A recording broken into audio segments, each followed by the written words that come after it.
Hello students, welcome to the Anurag coaching centre, Khadda Bazaar, किसान inter college road. चलिए आज active passive हम पढ़ते हैं। एक्टिव पैसिव यानी एक्टिव से पैसिव में हम कैसे कन्वर्ट करते हैं, तो इसका रूल यहाँ पे दिया गया है। कल हमने मैथ बताया था आपको, रेशियो और प्रोपोर्शन से रिलेटेड। आज हम एक्टिव और पैसिव पढ़ेंगे, ठीक है। सबसे पहले हम प्रेजेंट इंडेफिनिट टेंस से हम स्टार्ट करते हैं। तो यहाँ पे रूल ऑफ ट्रांसलेट यानी पैसिव वॉइस में दिया गया है। ये सभी हिंदी के जो सेंटेंसेस आप देख रहे हैं, ये सभी पैसिव वॉइस में दिए गए हैं। तो इसको हम पैसिव वॉइस में ट्रांसलेट करेंगे। तो अनुराग कोचिंग सेंटर खड्डा बाजार जो किसान इंटर कॉलेज रोड पे स्थित है, हमारे वहाँ कम्पिटिटिव एग्जामिनेशंस की तैयारी करवाई जाती है। 1 डे कम्पिटिटिव एग्जामिनेशन की, for example railway, bank, SSC, UPP, UPSI, लेखपाल, आईएएस, सीसेट की भी तैयारी हमारे वहाँ कराई जाती है। तो और क्लास 10th तक इंग्लिश मीडियम और हिंदी मीडियम दोनों मीडियम से पढ़ने वाले छात्रों को इंग्लिश और मैथमेटिक्स की कोचिंग दी जाती है। आप कांटेक्ट कर सकते हैं। हमारा कांटेक्ट नंबर है 9682469942। इस पर कांटेक्ट करके आप डिटेल्स ले सकते हैं। तथा आप हमारे YouTube channel math and English का खेल, हमारे यूट्यूब चैनल का नाम है मैथ एंड इंग्लिश का खेल, आप इसको देखें। इसमें आपको इंग्लिश भी मिलेगा, मैथमेटिक्स भी मिलेगा, ठीक है। और अगर आप हमारे चैनल पे अगर नए हैं तो कृपया आप इसको सब्सक्राइब कर लें, और सब्सक्राइब करने के बाद बेल आइकन को अवश्य क्लिक करें, जिससे कि जितने भी वीडियोस हमारे द्वारा अपलोड किए जाएं उसका नोटिफिकेशन समय समय पर आपको मिलता रहे। आप हमारे वीडियो को देखा करें, ठीक है। आप चाहें तो कांटेक्ट करके हमसे बात कर सकते हैं। ऑनलाइन क्लासेस भी आप ले सकते हैं। तो लाइक करें, अगर वीडियो हमारा पसंद आ रहा हो तो लाइक करें, और हमारे वीडियो को हमारे चैनल को सब्सक्राइब करें। और हमारा फेसबुक पेज स्पीड एजुकेशन के नाम से है फेसबुक पेज, जिसमें इंग्लिश मैथमेटिक्स आपको मिलेगा, ठीक है। उसको भी आप फॉलो करें और लाइक करें। चलिए इसको पैसिव वॉइस में, ये पैसिव वॉइस में ये जो हिंदी के सेंटेंसेस आप यहाँ पे देख रहे हैं, हिंदी के सेंटेंसेस जो आप यहाँ पर देख रहे हैं, ये पैसिव वॉइस में ही दिए गए हैं। तो पैसिव वॉइस में ये दिए गए हैं, तो केवल इसको हमको पैसिव में इसको लिखना है, ठीक है। पैसिव में कैसे हम बनाते हैं, ठीक है, क्योंकि यहाँ पे सीधे सीधे ये पैसिव में, ये जितने हिंदी के ये सेंटेंसेस हैं पैसिव में दिए गए हैं। तो पैसिव में बनाने के लिए सबसे पहले सब्जेक्ट रखते हैं। प्रेजेंट इंडेफिनिट टेंस है ये। ती है, ती है, ती है, ता है, ते हैं, ते हैं, ती है, ते हैं, यानी प्रेजेंट इंडेफिनिट टेंस, जिसे हम सिंपल प्रेजेंट टेंस भी कहते हैं। तो इसकी पहचान यही है कि लास्ट में ता है, ता हूँ, ती है, ते हैं इत्यादि आता है। तो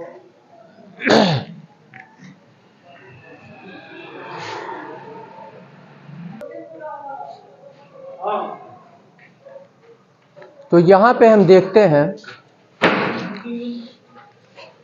ये ऑलरेडी ये जो हिंदी के सेंटेंसेस है ये पहले ही पैसिव वॉइस में रखे गए हैं, ठीक है। तो इसको हम बनाते हैं। तो चूंकि ये प्रेजेंट इंडेफिनिट टेंस में है, प्रेजेंट इंडेफिनिट टेंस यानी सिंपल प्रेजेंट टेंस में है, तो हम क्या करेंगे, इसको सबसे पहले हम सब्जेक्ट रखेंगे। उसके बाद से सब्जेक्ट के अनुसार हम जो है इज, एन और आर का यूज हम करेंगे। उसके बाद से पास्ट पार्टिसिपल यानी वर्ब के थर्ड फॉर्म का यूज करते हैं, वर्ब के थर्ड फॉर्म का यूज करते हैं। तो यहाँ पे किताबें क्या है, सब्जेक्ट के रूप में है, और छापना क्या है, वर्ब है। तो यहाँ पे हम इसको बनाएंगे बुक्स। ये यहाँ पे देख रहे हैं कि ये जो है प्लूरल नाउन है, ये आपका प्लूरल नाउन यानी बहुवचन संज्ञा है।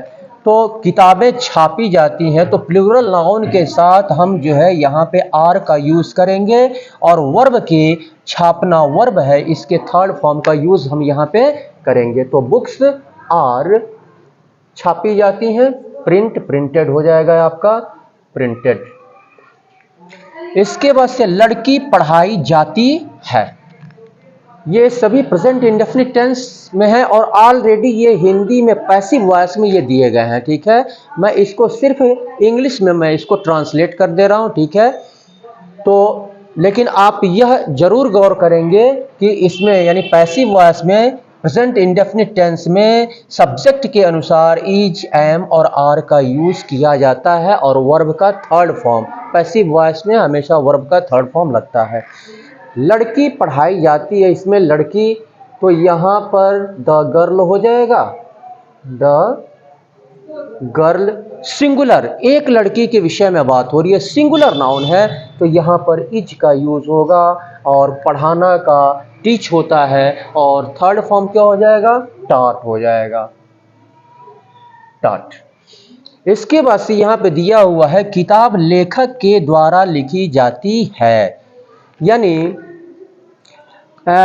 ये पैसिव वॉइस में हम यहाँ पे जैसे अगर हम इसको एक्टिव में अगर हम लिखना चाहें, ठीक है, एक्टिव वॉइस यानी लेखक जो है एक किताब लिखता है, लेखक एक किताब लिखता है, ये एक्टिव वॉइस में हो जाएगा।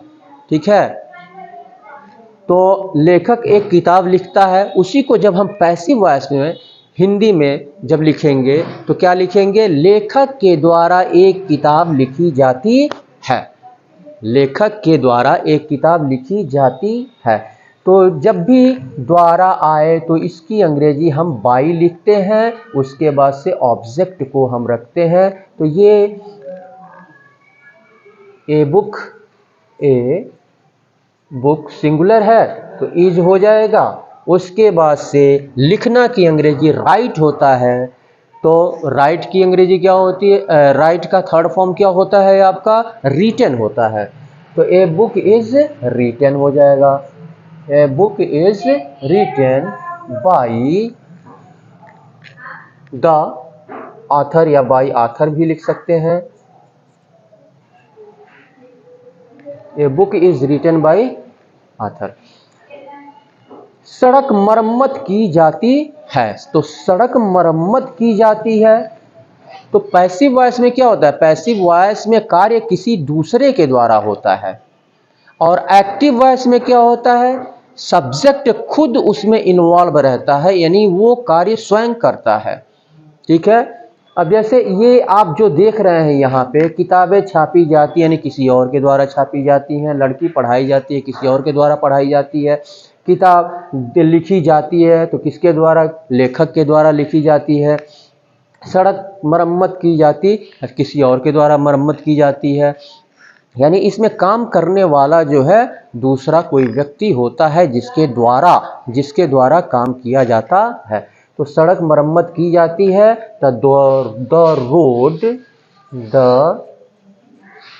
रोड ये भी सिंगुलर है, इज हो जाएगा, द रोड इज रिपेयर, और रिपेयर का थर्ड फॉर्म रिपेयर्ड हो जाएगा, रिपेयर्ड ये हो गया, द रोड इज रिपेयर्ड। इसके बाद से यहाँ पे है लोहा तैयार किया जाता है, तो लोहा तैयार किया जाता है, आयरन, अभी बना लें, आयरन लोहा तैयार किया जाता है, इज मैन्युफैक्चर, तो मैन्युफैक्चर्ड हो जाएगा, मैन्युफैक्चर्ड।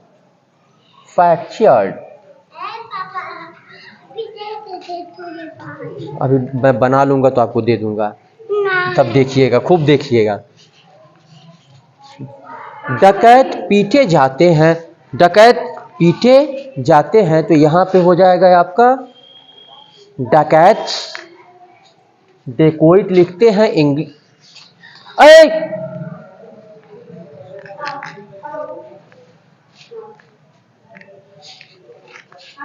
डकैत पीटे जाते हैं, DACOIT डेकोइट लिखते हैं, इसका स्पेलिंग तो ये डेकोइट्स, ये प्लूरल हो गया तो यहाँ पे आर का यूज करेंगे। पीटे जाते हैं, बीट होता है, और थर्ड फॉर्म बीटन हो जाएगा, beaten third form past participle जिसको कहते हैं। अंग्रेजी सीखी जाती है, तो अंग्रेजी सीखी जाती है, किसी और के द्वारा सीखी जाती है, तो यहाँ पे English, English English is learn means सीखना भी होता है और याद करना भी होता है, तो यहाँ पे हो जाएगा learned, LEARNT, English is learned. खेत पटाए जाते हैं, खेत पटाए जाते हैं, तो यहाँ पे द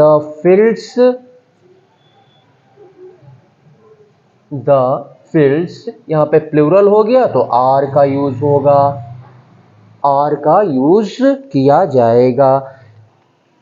तो खेत पटाए जाते हैं, तो पटाया जाना, इरिगेट होता है यानी सिंचाई करना, तो इरिगेटेड हो जाएगा, third form irrigated.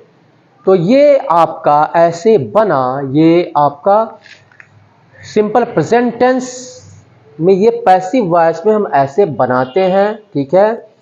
Is, M, are का यूज होता है और पास्ट पार्टिसिपल यानी वर्ब के थर्ड फॉर्म का यूज करते हैं। तो और अगर कोई तो जैसे कि यहाँ पे एक एग्जाम्पल हमने इसमें दे दिया हुआ है, ठीक है, यहाँ पे एक एग्जाम्पल, तो अगर इसको हम एक्टिव में अगर इसको कन्वर्ट करें, एक्टिव वॉइस में इसको कन्वर्ट करें, ठीक है, तो एक्टिव वॉइस में कन्वर्ट करेंगे तो ये जो लेखक के द्वारा है, यहाँ पे लेखक सब्जेक्ट हो जाएगा, तब सब्जेक्ट बन जाएगा, कर्ता बन जाएगा। तो यानी लेखक एक किताब लिखता है हो जाएगा एक्टिव वॉइस में, लेखक एक किताब लिखता है, तो लेखक एक किताब लिखता है तो लेखक उसमें सब्जेक्ट हो जाएगा, और एक किताब क्या हो जाएगा, ऑब्जेक्ट हो जाएगा, और लिखना क्या हो जाएगा, आपका मेन वर्ब हो जाएगा, ठीक है। तो वो एक्टिव वॉइस हो जाएगा, ठीक है। और उसी को जब हम पैसिव में हिंदी में लिखेंगे तो ऐसे लिखेंगे, और पैसिव में ऐसे हम बनाएंगे। और लेखक एक किताब लिखता है, तो लेखक एक किताब लिखता है तो क्या करेंगे, द ऑथर या एन ऑथर। तो और क्या हो जाएगा, राइट्स हो जाएगा, लिखता है, क्या लिखता है, एक किताब, तो ए बुक हो जाएगा, a book is written by author या द ऑथर। अब इसके बाद से हम चलते हैं, तो ये आपको समझ में आ गया पैसिव वॉइस में, पैसिव वॉइस में। अब एक्टिव वॉइस तो इसमें दिया नहीं है, एक्टिव वॉइस तो इसमें दिया नहीं है, केवल ये पैसिव में हिंदी में दिया हुआ है, ठीक है। और इसी को हमको ट्रांसलेट करना है, लेकिन इसको हम पैसिव वॉइस में ट्रांसलेट करेंगे, यानी इस सेंटेंस से स्पष्ट रूप से यह झलकता है कि यह सेंटेंसेस ये सभी जो है पैसिव वॉइस में है, सभी पैसिव वॉइस में है, यानी जितने भी काम हो रहे हैं किसी अन्य के द्वारा हो रहे हैं, जबकि एक्टिव वॉइस में ऐसा नहीं होता है, उसमें सब्जेक्ट खुद कार्य करता है। जैसे कि हम इसमें अगर हम इसको एक्टिव में कन्वर्ट करें तो ये हो जाएगा कि लेखक एक किताब लिखता है, यानी किताब लिखने का कार्य एक लेखक करता है, तो उसमें सब्जेक्ट जो है लेखक हो जाएगा और किताब जो है ऑब्जेक्ट हो जाएगा, ठीक है। और उसी को तब हम फिर पैसिव वॉइस में ऐसे हिंदी में लिख सकते हैं, और पैसिव वॉइस में ऐसे उसको हम कन्वर्ट करके लिख लेंगे। तो चलिए इसके बाद से हम प्रेजेंट कॉन्टिन्यूअस टेंस को हम पैसिव वॉइस में बनाते हैं। Present continuous tense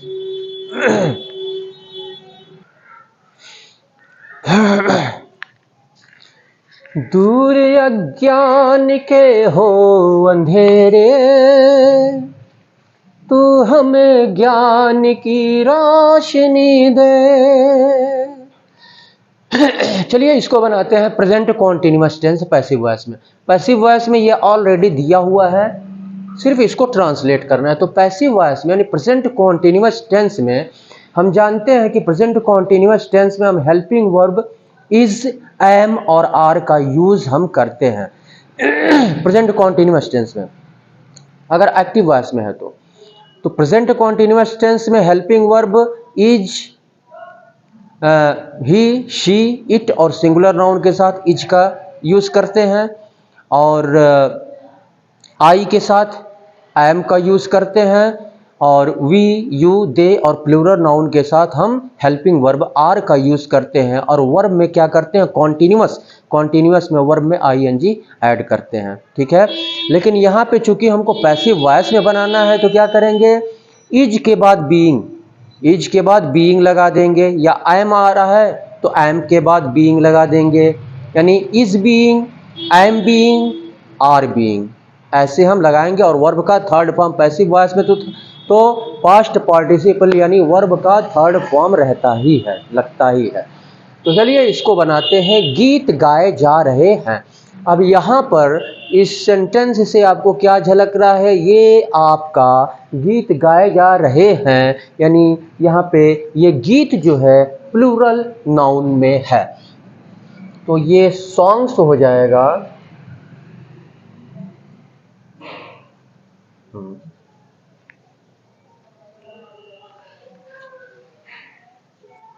Songs are being,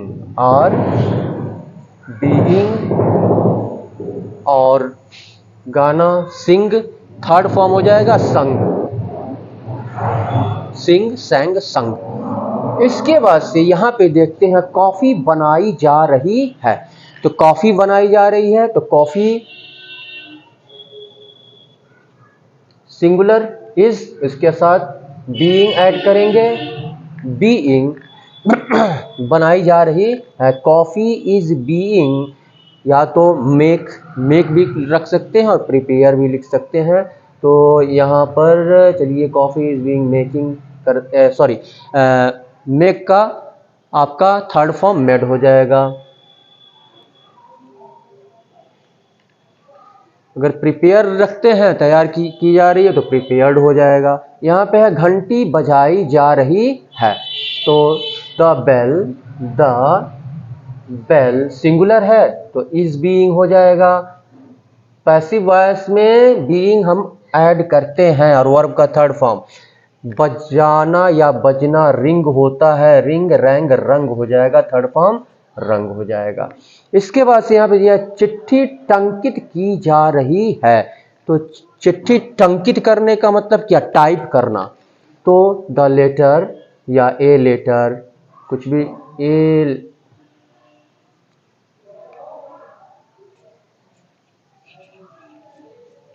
letter is being typed. इसके बाद से इसको देखते हैं, खेत जोते जा रहे हैं। तो खेत जोते जा रहे हैं तो यहाँ पे द फील्ड्स हो जाएगा, द फील्ड्स प्लूरल हो गया तो आर बीइंग हो जाएगा, आर बीइंग। और जोते जा रहे हैं, प्लाउ मीन्स जोतना होता है, और थर्ड फॉर्म PLOUGHED प्लाउड हो जाएगा। इसके बाद से खाद्यान्न बाहर भेजे जा रहे हैं। खाद्यान्न को हम फूड स्टफ बोलते हैं, फूड स्टफ, फूड ग्रेन्स भी लिख सकते हैं, ठीक है, फूड स्टफ या फूड ग्रेन्स, फूड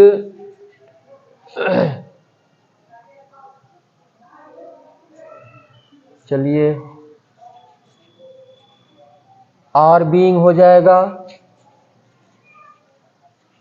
और बाहर भेजना का मतलब क्या हुआ, एक्सपोर्ट किए जा रहे हैं, ठीक है, बाहर एक्सपोर्ट, इंपोर्ट यानी आयात निर्यात होता है ना, तो निर्यात से मतलब बाहर भेजने का मतलब यानी खाद्यान्न निर्यात किया जा रहा है आउटसाइड में, ठीक है। तो food stuff are being exported,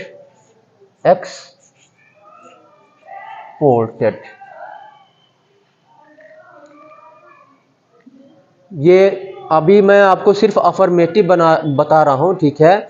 इसमें निगेटिव अगर आ जाए तो इज के बाद नॉट ऐड कर देंगे, यानी कॉफ़ी नहीं बनाई जा रही है, coffee is not, is not, is not, are not, यानी इज और बीइंग, इज, एम या आर और बीइंग के बीच में हम नॉट ऐड कर देते हैं। तो ये तो अभी हम जो है अफर्मेटिव सेंटेंस आपको बता रहे हैं। इसके बाद से पहले इसको पढ़ लीजिए। इसके बाद मैं जो वीडियो अपलोड करूंगा उसमें आपको पूरा ये इंग्लिश भी एक्टिव वॉइस में रहेगा, इंग्लिश ये एक्टिव वॉइस में रहेगा, यानी एक्टिव वॉइस वो भी इंग्लिश में रहेगा, और तब एक्टिव वॉइस को हम पैसिव वॉइस में इंग्लिश में ही कन्वर्ट करेंगे, इंग्लिश से इंग्लिश में, ठीक है। तो ये प्रेजेंट कॉन्टिन्यूअस टेंस हो गया, ठीक है। अभी हम निगेटिव नहीं लेके चल रहे हैं, ठीक है, और इंट्रोगेटिव भी नहीं। मान लीजिए अगर इंट्रोगेटिव, क्या गीत गाए जा रहे हैं, क्या गीत गाए जा रहे हैं, तो ये जो आर है, आर सबसे पहले आ जाएगा, ठीक है। क्या गीत गाए जा रहे हैं।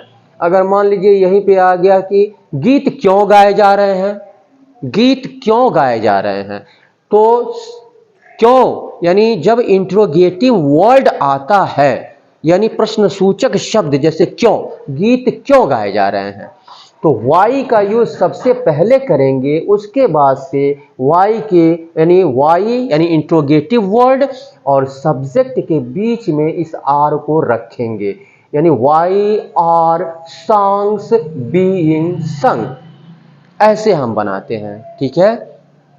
तो अभी निगेटिव और इंट्रोगेटिव लेके नहीं चल रहे हैं, केवल अफर्मेटिव लेके चल रहे हैं। इसके बाद से हम चलते हैं, तो अभी प्रेजेंट कॉन्टिन्यूअस हो गया, present perfect tense, present perfect tense को हम बनाएंगे। और प्रेजेंट परफेक्ट टेंस और प्रेजेंट परफेक्ट कॉन्टिन्यूअस का पैसिव वॉइस नहीं बनता है, ठीक है। प्रेजेंट परफेक्ट कॉन्टिन्यूअस का पैसिव वॉइस नहीं बनता है, पास्ट परफेक्ट कॉन्टिन्यूअस का पैसिव वॉइस नहीं बनता है, फ्यूचर परफेक्ट कॉन्टिन्यूअस टेंस का पैसिव वॉइस नहीं बनता है। तो चलिए इसके बाद से प्रेजेंट कॉन्टिन्यूअस टेंस हो गया, प्रेजेंट परफेक्ट टेंस उसको देख लेते हैं। तो आप हमारे YouTube channel math and English का खेल उसको आप देखते रहें, और फेसबुक पेज स्पीड एजुकेशन उसको फॉलो करें, लाइक करें, और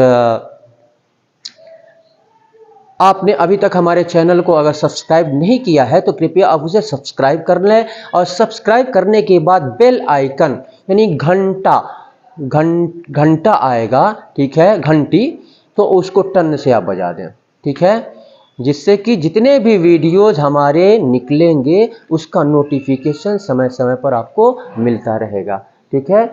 तो और आप कांटेक्ट भी कर सकते हैं, हमने कांटेक्ट नंबर आपको दे दिया है, और आपको डिस्क्रिप्शन बॉक्स में आपको कांटेक्ट नंबर भी मिल जाएगा।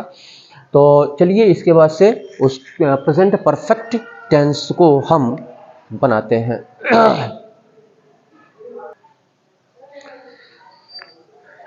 चलिए अब हम प्रेजेंट परफेक्ट टेंस, ये पैसिव वॉइस में सेंटेंसेस दिए गए हैं, तो इसको हम बनाते हैं। यहाँ पे पैसिव वॉइस में दिए गए हैं, इसको ट्रांसलेट करते हैं। तो पैसिव वॉइस में present perfect tense active voice में कैसे होते हैं, जैसे मैं अपना कार्य कर चुका हूँ। प्रेजेंट परफेक्ट टेंस मैं अपना कार्य कर चुका हूँ, चुका है, चुकी है, चुके हैं, या है, ई है, ए है, ये सब आता है, ठीक है। तो I have done my work, मैं अपना कार्य कर चुका हूँ, I have done my work. तो यानी प्रेजेंट परफेक्ट टेंस में हम जो है हेल्पिंग वर्ब के रूप में हैव या हैज़ का यूज़ करते हैं। तो हैव का यूज़ हम आई, वी, यू, दे और प्लूरल नाउन के साथ हम हेल्पिंग वर्ब हैव का यूज़ करते हैं प्रेजेंट परफेक्ट टेंस में, और ही, शी, इट और सिंगुलर नाउन के साथ हम प्रेजेंट परफेक्ट टेंस में हेल्पिंग वर्ब हैज़ का यूज़ करते हैं। और परफेक्ट टेंस में हम वर्ब के थर्ड फॉर्म का यूज़ करते हैं, यानी पास्ट पार्टिसिपल। तो ऑलरेडी इसमें जो है वर्ब का थर्ड फॉर्म होता है इंग्लिश में एक्टिव वॉइस में, लेकिन यहाँ पे चूँकि ऑलरेडी ये हिंदी जो है ये पैसिव वॉइस में दिया हुआ है, केवल इसको हमको ट्रांसलेट करना है। पैसिव वॉइस में जब हम बनाते हैं तो हम क्या करते हैं, केवल हेल्पिंग वर्ब के बाद हम बीन हम ऐड कर देते हैं, been, has been, have been, ठीक है। तो ये हो जाएगा आपका जैसे हैव या has been plus past participle यानी वर्ब का थर्ड फॉर्म। जैसे कहानियां लिखी जा चुकी हैं, तो कहानियां लिखी जा चुकी हैं, स्टोरीज, स्टोरीज और लिखी जा चुकी, स्टोरीज ये प्लूरल हो गया ना, तो प्लूरल के साथ हम हैव बीन का यूज करेंगे, हैव बीन। और राइट मीन्स लिखना होता है तो रिटन हो जाएगा, WRITTEN। इसके बाद से गाड़ी बेची जा चुकी है, तो गाड़ी बेची जा चुकी है तो यहाँ पे क्या बनाएंगे, गाड़ी का व्हीकल भी लिख सकते हैं और कार भी लिख सकते हैं यहाँ पे, ठीक है। तो the car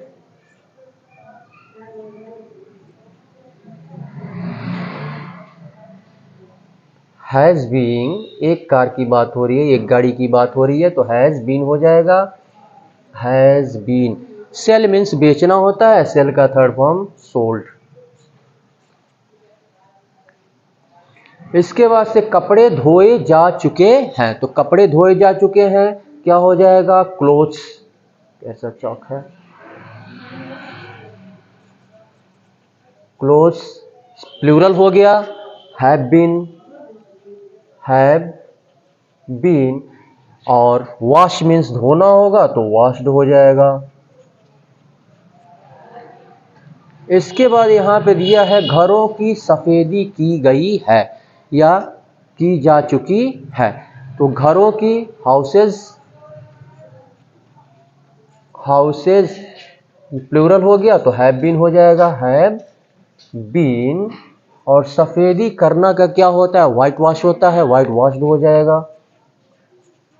white washed.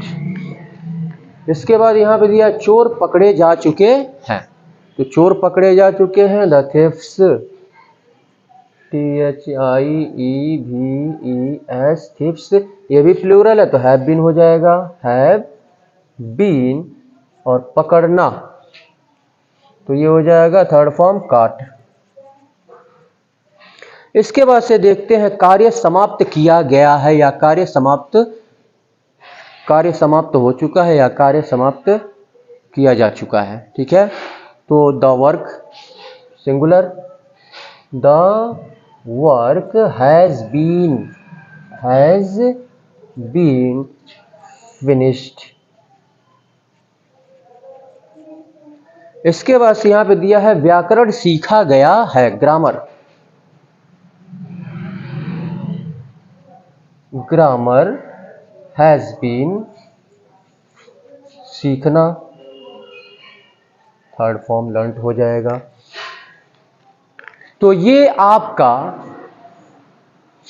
Passive voice हो गया, ठीक है। सिर्फ आपको इसमें क्या करना है, प्रेजेंट परफेक्ट में आपको हैव और हैज के बाद आपको बीन ऐड कर देना। फिर से मैं बता दे रहा हूं कि एक्टिव वॉइस में जब आप इंग्लिश में आप देखेंगे, ठीक है, यानी जब हम किसी चीज को जैसे राम कहानियां लिख चुका है, हमने कहा राम कहानियां लिख चुका है, तो राम यानी जिसमें कहानी लिखने का काम राम ने किया, तो राम क्या हो जाएगा, सब्जेक्ट हो जाएगा, राम क्या हो जाएगा, सब्जेक्ट हो जाएगा। और राम क्या है, सिंगुलर नाउन है, तो ये हो जाएगा राम हैज, राम हैज। उसके बाद से वर्ब के थर्ड फॉर्म का यूज करेंगे तो write, wrote, written, third form written हो जाएगा, Ram has written stories, Ram has written stories. यानी एक्टिव वॉइस में स्टोरीज ये क्या हो गया, आपका ऑब्जेक्ट हो जाएगा। और ऑब्जेक्ट यानी जब पैसिव वॉइस में बनाएंगे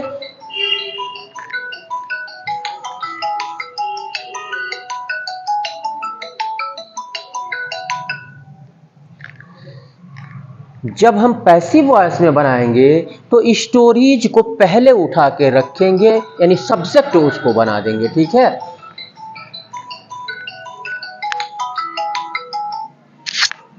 उसको हम क्या करेंगे, सब्जेक्ट बना देंगे। और तब सब्जेक्ट बना करके, यानी जैसे यहाँ पे हमने लिखा तो स्टोरीज हैव बीन, तब ये प्लूरल हो जाएगा सब्जेक्ट के रूप में। तो है स्टोरीज हैव बीन रिटन, तब हम यहाँ पे राम यानी बाई राम यहाँ पे लिख देंगे, राम से पहले बाई का यूज करेंगे। ठीक है, तो वो तो एक्टिव वॉइस में, यानी ये मैं आपको नेक्स्ट वीडियो में मैं बताऊंगा। एक तरफ इंग्लिश में एक्टिव वॉइस रहेगा, दूसरी तरफ एक्टिव वॉइस को हम पैसिव वॉइस में इंग्लिश में ही कन्वर्ट करेंगे। ठीक है, तो इसको आप अच्छी तरह से समझ लेंगे। इसके बाद से मैं आपको प्रेजेंट परफेक्ट हो गया। अब इसके बाद मैं आपको बताऊंगा पास्ट इंडेफिनिट टेंस, जिसे हम सिंपल पास्ट टेंस कहते हैं, पास्ट इंडेफिनिट टेंस। तो पास्ट इंडेफिनिट टेंस में हम क्या करते हैं, पास्ट इंडेफिनिट टेंस में हम पैसिव वॉइस में वाज या वेयर का यूज करते हैं और वर्ब का थर्ड फॉर्म हम लिखते हैं। जैसे मान लीजिए अगर हमने यही अगर कहा कि कहानियां लिखी गईं, कहानियां लिखी गईं, तो स्टोरीज वेयर रिटन हो जाएगा, स्टोरीज, हाँ पास्ट इंडेफिनिट में। तो पास्ट इंडेफिनिट में आई, ही, शी, इट और सिंगुलर नाउन के साथ हम क्या करते हैं, पैसिव वॉइस में वाज का यूज करते हैं, और वी, यू, दे और प्लूरल नाउन के साथ हम जो है वेयर का यूज करते हैं और वर्ब के थर्ड फॉर्म का यूज करते हैं। ठीक है, तो जैसे स्टोरीज, स्टोरीज है यानी कहानियां लिखी गईं, कहानियां लिखी गईं, तो स्टोरीज प्लूरल है तो वेयर हो जाएगा, स्टोरीज वेयर रिटन हो जाएगा, हैड बीन के स्थान पे वेयर हो जाएगा। पास्ट की मैं बात कर रहा हूं, पास्ट इंडेफिनिट टेंस। ठीक है, तो चलिए पास्ट इंडेफिनिट टेंस यहाँ पे करते हैं। और इससे पहले मैं आपको कुछ दे रहा हूँ, ठीक है, होमवर्क के लिए, जिसे आप करेंगे तथा कमेंट करके आप हमको बताएंगे। ठीक है, होमवर्क के लिए मैं आपको दे रहा हूँ। और अभी तक आप हमारे चैनल पे अगर नए हैं तो कृपया आप इसे सब्सक्राइब कर लें, और हमारा पढ़ाना आपको पसंद आ रहा हो तो कृपया लाइक करें, और सब्सक्राइब करने के बाद बेल आइकन को अवश्य क्लिक करें, और हमारे फेसबुक पेज को फॉलो करें, लाइक करें, स्पीड एजुकेशन। तो इसमें से प्रेजेंट में से आपको कुछ होमवर्क मैं दे रहा हूं, जिसको आप खुद करेंगे, प्रैक्टिस करेंगे।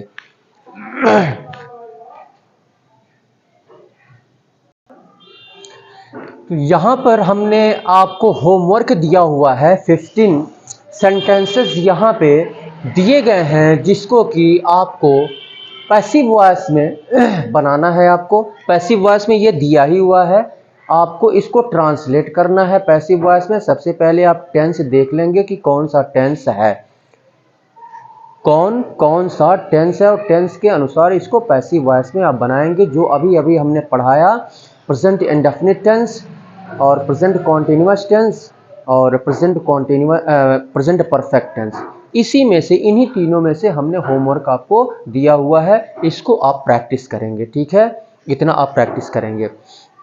तो अनुराग कोचिंग सेंटर जो किसान इंटर कॉलेज रोड पे स्थित है, खड्डा बाज़ार किसान इंटर कॉलेज रोड। तो आप का अगर इंग्लिश वीक है, मैथमेटिक्स में वीक है, रीजनिंग में वीक है, तो आप अनुराग कोचिंग सेंटर में आप कांटेक्ट कर सकते हैं। कांटेक्ट नंबर हमने आपको दे दिया है ऑलरेडी। ठीक है, तो उस पर आप कांटेक्ट कर सकते हैं और डिटेल्स ले सकते हैं। क्लास 10th तक इंग्लिश और मैथमेटिक्स की कोचिंग दी जाती है।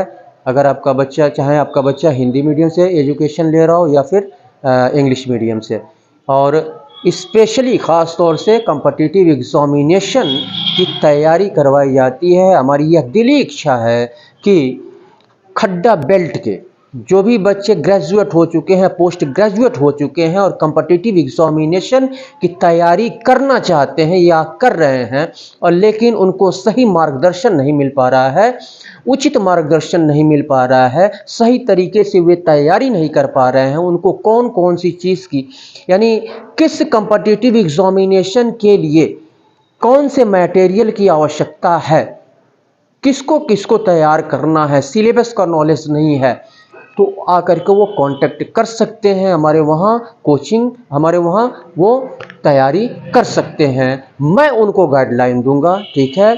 और मेरी दिली इच्छा है कि हमारे खड्डा बेल्ट के हर एक घर में एक सरकारी नौकरी वाला व्यक्ति हो, ठीक है।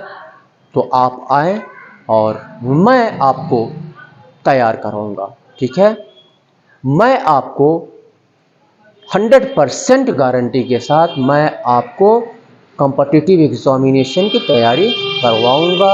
अगर आप इंग्लिश, भले ही आपको इंग्लिश नहीं आता है, भले ही आपको मैथमेटिक्स नहीं आती है मैथमेटिक्स नहीं आता है, इंग्लिश नहीं आती है, रीजनिंग नहीं आता है, आप मेरे पास आए, ठीक है। मैं आपको बताऊंगा कि कैसे तैयारी की जाती है, ठीक है। लेकिन एक चीज़ आपको प्रैक्टिस करनी पड़ेगी, आपको पढ़ना पड़ेगा, पढ़ना तो पड़ेगा, दूसरा कोई ऑप्शन नहीं है, आपको स्टडी करनी पड़ेगी, ठीक है। मार्गदर्शन मेरा रहेगा, ठीक है, गाइडलाइन मेरा रहेगा, लेकिन करना आपको है, आपको करना पड़ेगा। कहा भी गया है कि time and time waits for no one, समय किसी की प्रतीक्षा नहीं करता, समय कब गुजर जाता है, कब निकल जाता है, पता ही नहीं चलता, ठीक है। कब बचपन आ गया, कब जवानी गई, कब बुढ़ापा आया, कब मृत्यु आई, सब कुछ समाप्त हो जाता है। सिर्फ कहने के लिए समय है, लेकिन वास्तव में समय कुछ होता नहीं है, ठीक है। तो आप समय के इम्पोर्टेंस को समझें, ठीक है। समय सबसे कीमती है, सबसे कीमती समय है, और अगर सबसे बड़ा धन है तो वह है ज्ञान। आप बाद में कुछ भी, कोई भी काम करें, कुछ भी काम करें, ठीक है, लेकिन नॉलेज होना चाहिए। नॉलेज अगर आपके पास है, ठीक है, तो आप किसी भी क्षेत्र में आप आगे बढ़ सकते हैं, लेकिन नॉलेज होना चाहिए, परफेक्ट नॉलेज होना चाहिए किसी भी एक चीज़ में, नॉलेज आपको होना चाहिए, ठीक है। तो आप पहले एजुकेशन लीजिए, ठीक है। कॉम्पिटिटिव एग्जामिनेशन की तैयारी करना चाहते हैं तो कॉम्पिटिटिव एग्जामिनेशन की तैयारी कीजिए, ठीक है। और अपने माता पिता का सम्मान कीजिए, क्योंकि माता पिता का सम्मान, उनका आशीर्वाद बहुत ज़रूरी होता है सफलता पाने के लिए, ठीक है। माता पिता का जो दिल दुखाएगा वो कभी सफल नहीं हो सकता है, चाहे आप लाख परिश्रम कर लें।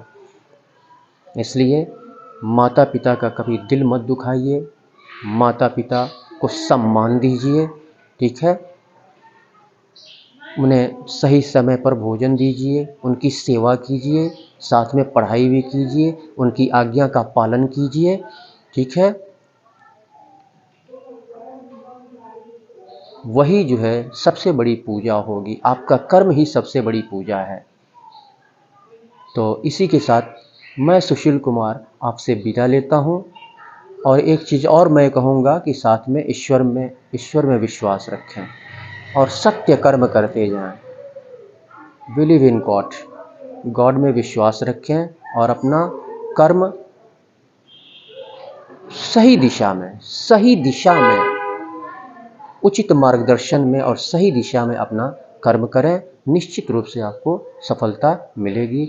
इसी के साथ मैं सुशील कुमार आपसे विदा लेता हूं।